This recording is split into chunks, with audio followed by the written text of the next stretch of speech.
I left my heart in Texas the day I said goodbye. And I'm so doggone lonesome, I could hang my head and cry.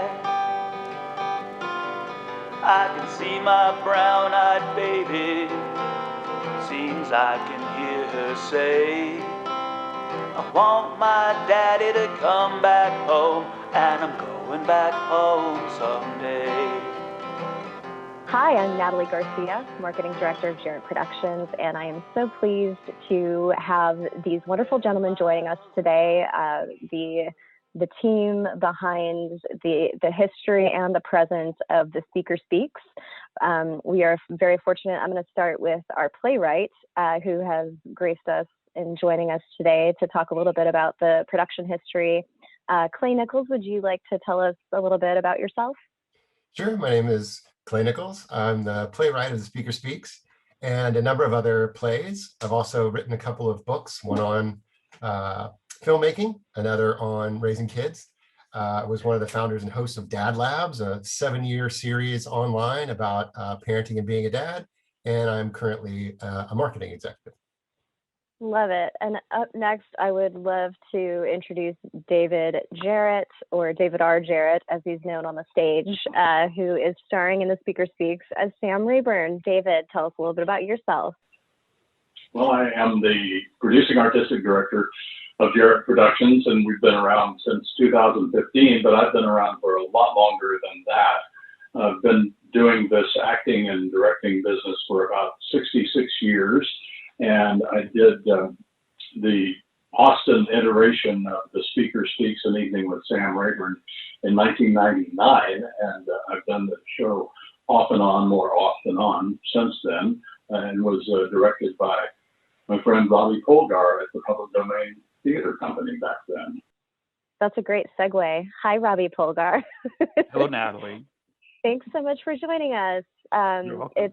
It's such a delight to be able to kind of come full circle with the previous production that you were a part of and have you join us today. So what have you been up to since then?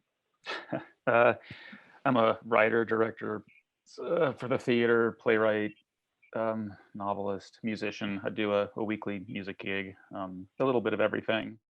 Finally, I'm pleased to have Will Douglas with us, who is a longtime collaborator with Jarrett Productions and is the producer of The Speaker Speaks for our very first ever audio theater production. Will, tell us a little bit about yourself and how you came to be roped into producing this. My name is Will Douglas.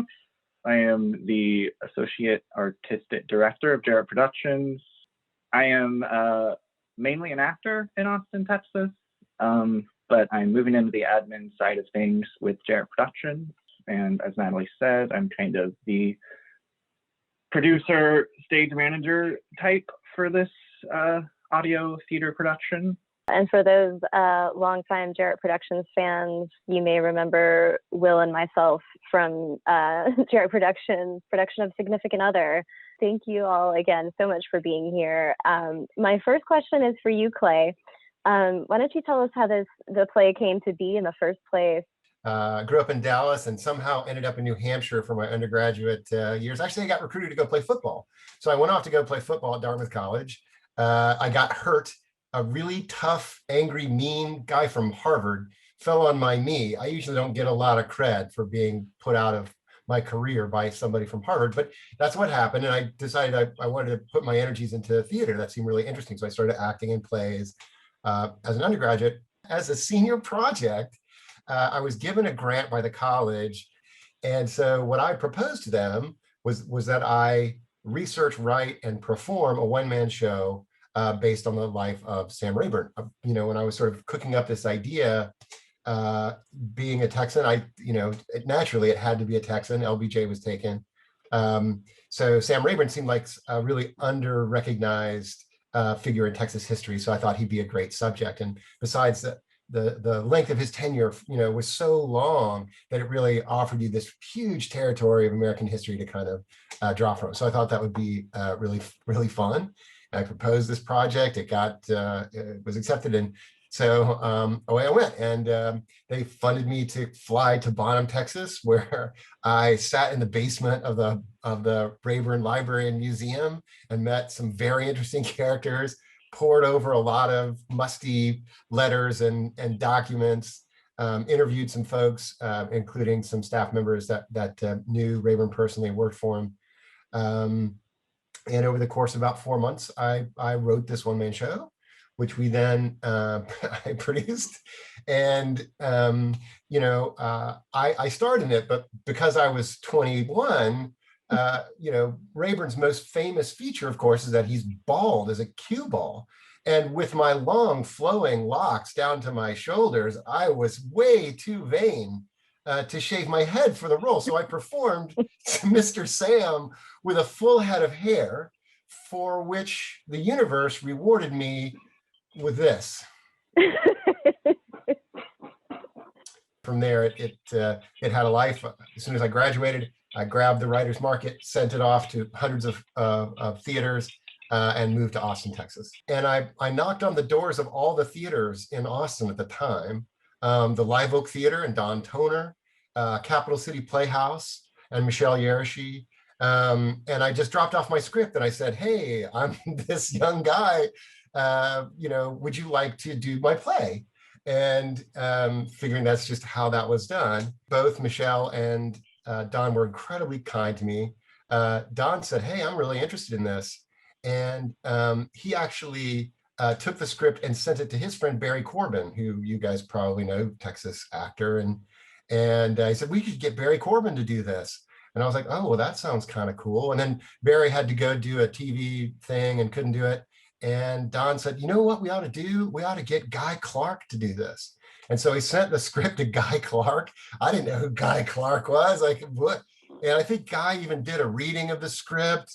And I applied to the University of Texas, got my MFA in playwriting through the Michener Center, finished. And then I entered a phase of my career that I refer to as someone writes that shit. And so basically, like, you see things and you're like, who wrote that?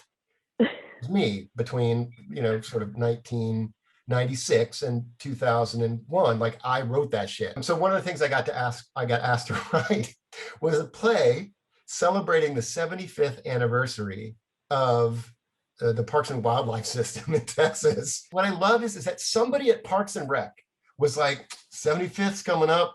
How should we celebrate? Live theater. That's really what's going to bring them. That's what's going to bring in the attention. That's going to get the press. And they decided to do so. I did. I wrote this little historical play that was done in the well of the Capitol building.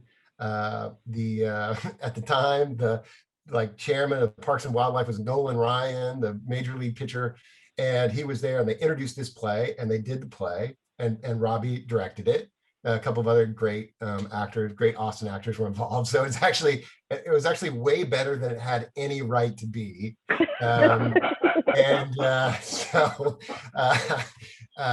the process of this, David was also in the cast, and he was great, and he was like the perfect person for Sam Rayburn. I was like, look, I back in my trunk somewhere, I've got this script that I think would be perfect for you. And I dusted it off and handed it over to David. So this is kind of how all three of you came to meet each other. How did The Speaker end up being produced by a public domain theater in '99? Yeah, it's just probably a natural offshoot of doing this particular project. Speaker Speaks was in January of '99, and by the summer we'd been booted out of that space upstairs. So there wasn't a whole lot more going on after that, which is what kind of prompted it to go all nomadic, because I know we did subsequent productions of it in other parts that we were either invited to do or we kind of forced our way into just to keep the run going. So we were doing off nights. We were doing like Sunday matinees and Monday and Tuesday night performances, but in the same space as this other play that had a very modernistic painting on the wall that really had nothing to do with where we were in Speaker Speaks land. But it was a simple enough stage because we had, as called for in the script, a desk, a rocking chair, and a speaker's podium. And so we just kept the lights very dim on the back wall there where the abstract Jackson Pollock thing was.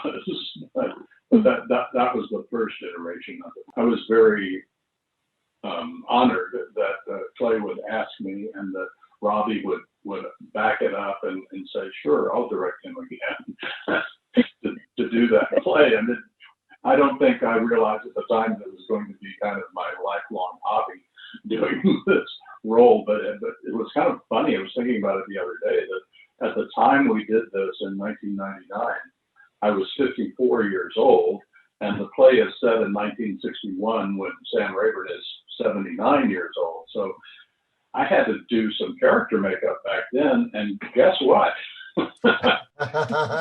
I've aged into the role. It really ran very smoothly. It was in David's hands. It was warm, approachable, funny, interesting, honest, and sort of humane way to kind of look at 40 years of American history. And it just, so it really just kind of hummed along in his hands. I'd like to echo what you just said, Clay, which is the word came to me was smooth. It was very smooth working with David. There was a grace to the moving around on the stage from moment to moment historically, from the semi-serious stuff to the more funny stuff, but always engaging the audience, which I thought was key. And he's got this great voice. He's always had this wonderful voice. His presence on stage kind of sort of flows out, and it's warm and it's inviting, and it's a lovely piece of work for someone, whether it's audio or visual and audio, if you're lucky enough. You may have grown into it in the way you look, but you always had that gravitas and humor. I think the warmth of the character. Do you remember every single place where this was performed? No. Yes, I do. Can we remind Robi of all the places where the play, his great work was done? I don't remember the order particularly, but I think the first place we took it was to Sam Rayburn's home in Bonham, but we also did a performance in Uvalde, Texas, and we also did a performance at Winedale, but then we culminated, I think the final performance we ever did was at the LBJ Library Auditorium, and I know that was in November of 1999, and I'm pretty sure that was the final performance that we did. I did go back to Bonham in 2005.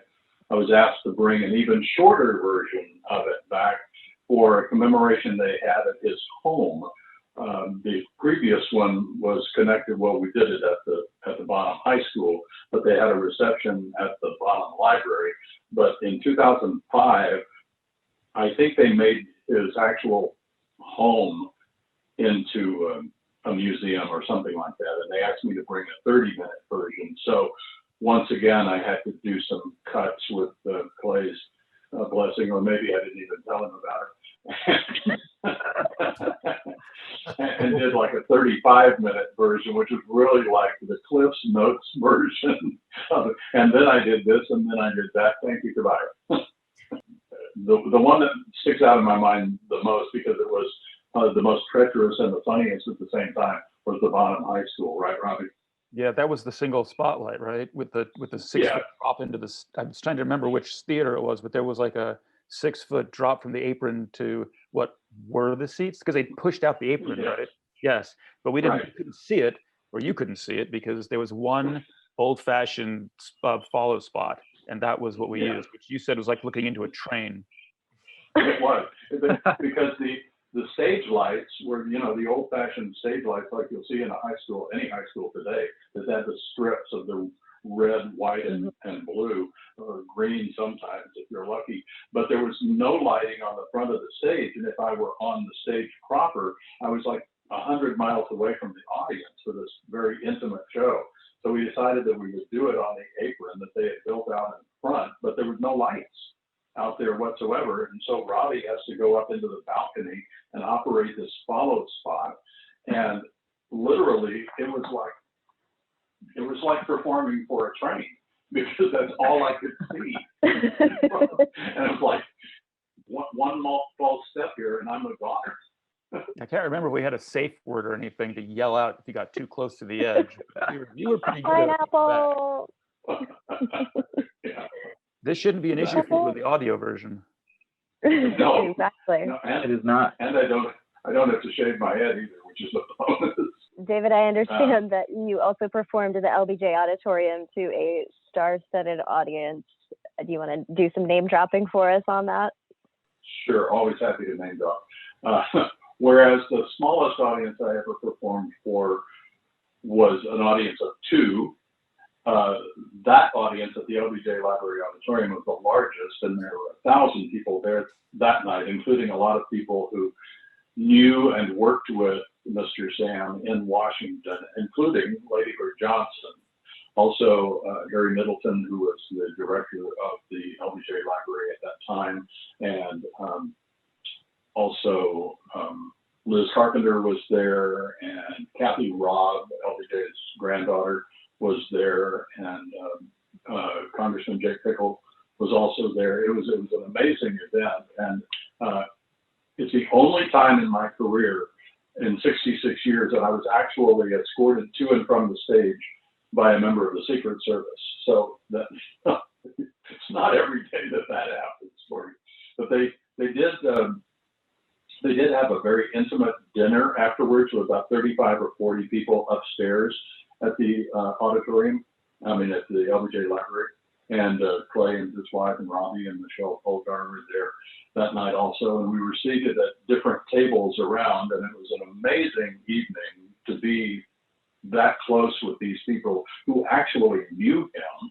Bob Bobbitt, who was a nephew of Lyndon Johnson, was there, and he was a child when Sam Rayburn was in office, and he remembered that there were these age spots on Rayburn's bald head, and he used to like to trace them with his finger when he was a kid. And he told that people passed the microphone around and they told stories. Lady Bird Johnson told a story about when she and Lyndon first went to Washington, and they got in Sam Rayburn's Cadillac, and he drove them up to some promontory outside of town where you could see the whole of Washington down below. And Sam Rayburn said to Lyndon and Lady Bird, "How do you like my town?" My grandfather, Dr. Eugene Tanner, actually taught Lyndon Johnson in college. He was a government professor at Southwest Texas State.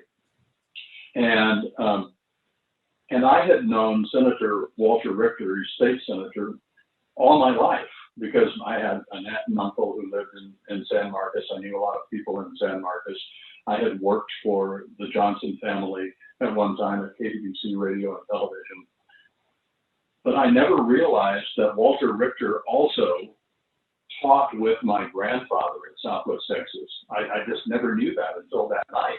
And so it was amazing to be sitting at a table at dinner with a man who taught with my grandfather and the widow of the President of the United States, whom my grandfather taught. I mean, that was just kind of mind-blowing to me. But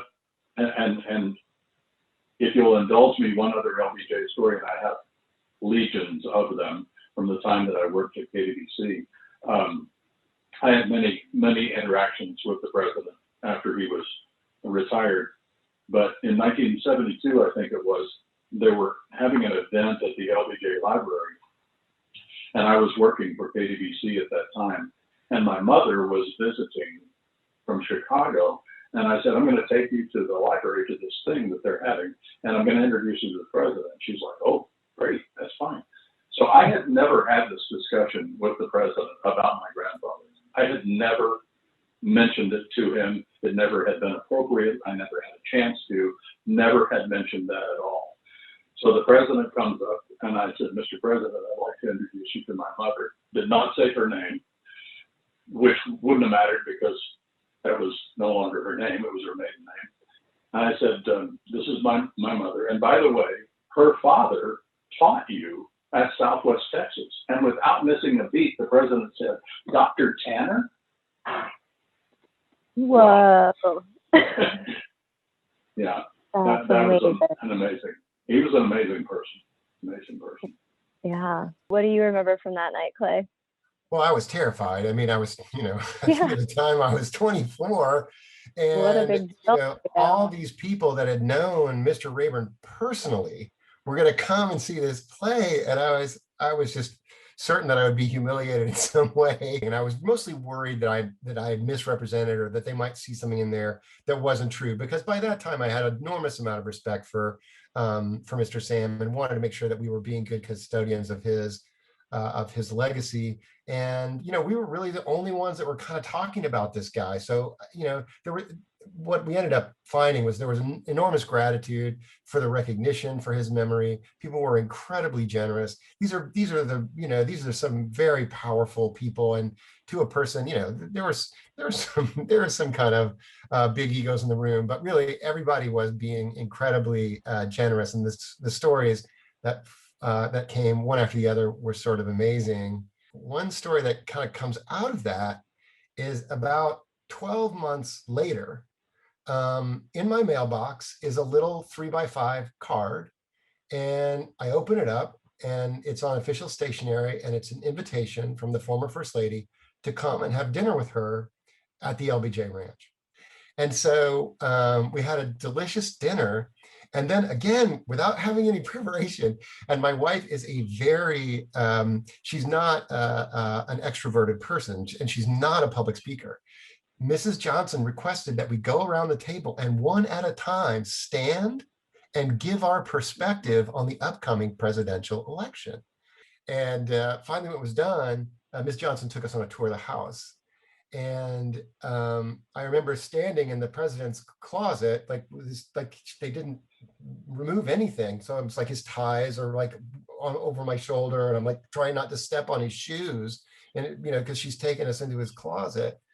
And she starts telling some stories about Mr. Sam, and just what a close and sort of tender relationship that they had. And as an old bachelor, I think that he just doted on Mrs. Johnson, and they had a very close personal relationship. And it was one of those moments that for us mere mortals just doesn't come along that often, where you're sitting in the president's closet and the First Lady is telling you a story, and you're like, is this me and my body? Am I me? Is this happening? That is such a wonderful historic background on the Speaker Speaks and all the experiences that y'all got to have because of that. Let's bring it into the present and talk about how, David, if you'd like to talk with us a little bit about how the current version of the Speaker Speaks came to be. Well, I'll start by saying that I have at least one board member of Jarrett Productions who has been a friend of mine for over 30 years. He keeps saying that I had to do this show again, and I keep saying I'm too old to remember all the words. And then all of a sudden we find ourselves in 2020, and we're in the middle of a pandemic, and all of the theaters are closed down and the spaces are closed down, and Jarrett Productions is not able to produce anything, as most other theater companies across the world have not been able to produce things. And other companies have come up with some virtual ways of doing productions, whether it's on a Zoom reading or some kind of a virtual performance, or a drive-in or a drive-by, or by telephone or by mail, or some kind of performance. And we have been at Jarrett Productions on the sidelines for almost a year. We started thinking about, well, a one-man show, and I'm thinking, well, we have this one-man show that I've been pressured to do for a while, but wait a minute, he did something on the radio. He had a radio show when he was in Congress and when he was the Speaker of the House, called The Speaker Speaks. So the light bulb went off over my shoulder, and I was smart enough to turn around and look at it and decide that, oh, maybe we could do an audio theater production of this play. So I reached out to Clay first to get his blessing on doing that. And then we set about trying to adapt it for the radio format. And it divided up very nicely into 3 approximately 20-minute acts.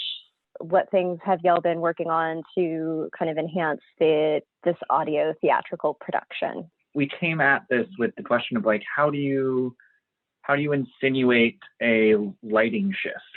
Like, you can do that so easily on stage to show, a change in scene, or we're going into a flashback here, but how do you do that sonically? And one of the things I found throughout this process is just how much we just needed to trust the voice, which is easy when you have somebody as experienced in radio as David Jarrett, and years of experience doing that. Yeah, and then it was really about figuring out where we wanted this to live sonically, and kind of, one end of the spectrum of making this sound like a recording of a stage production, and keeping it in very firmly in the theater world, even though it's drama. And then, but then we also have this kind of narrative fiction podcasting world that is also happening, and finding the balance between those two things and where you want it to live has been really interesting.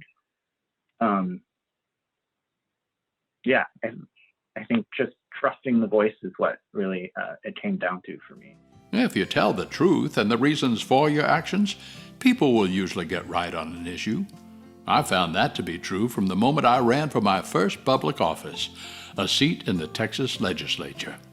I remember one day I was just walking around the streets of Commerce, Texas, sweating like a plow horse and looking for hands to shake.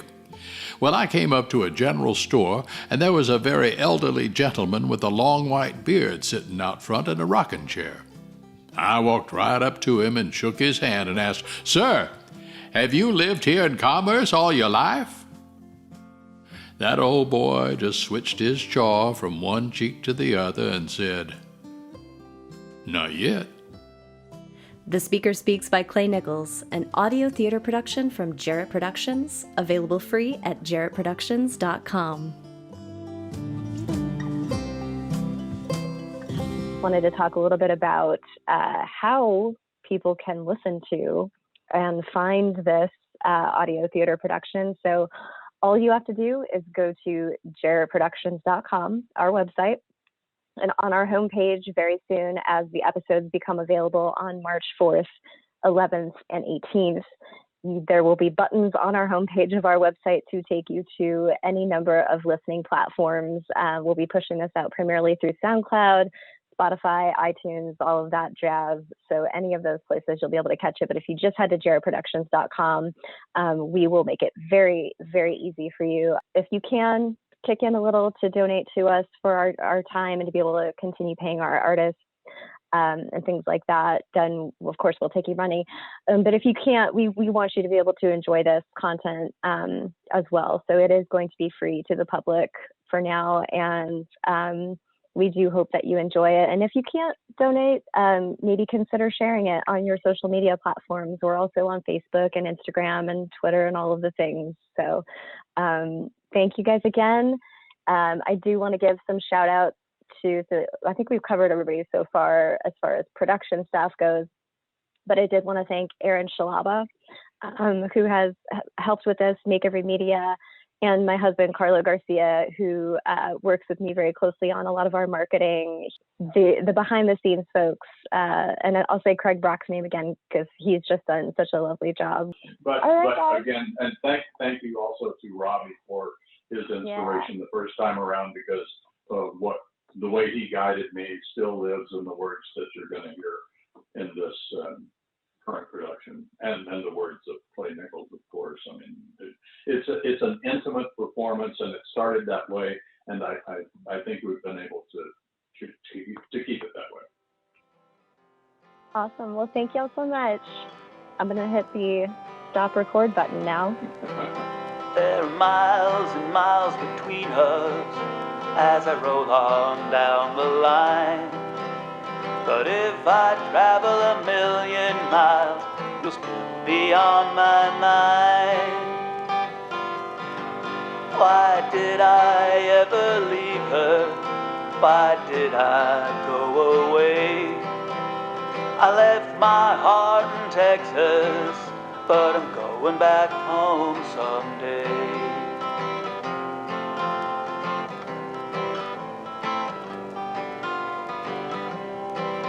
When my roaming days are over, I'm gonna settle down to rest.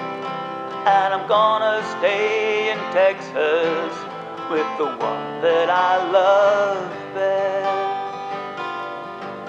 Well, it seems I can hear her call my name. Why did I go away?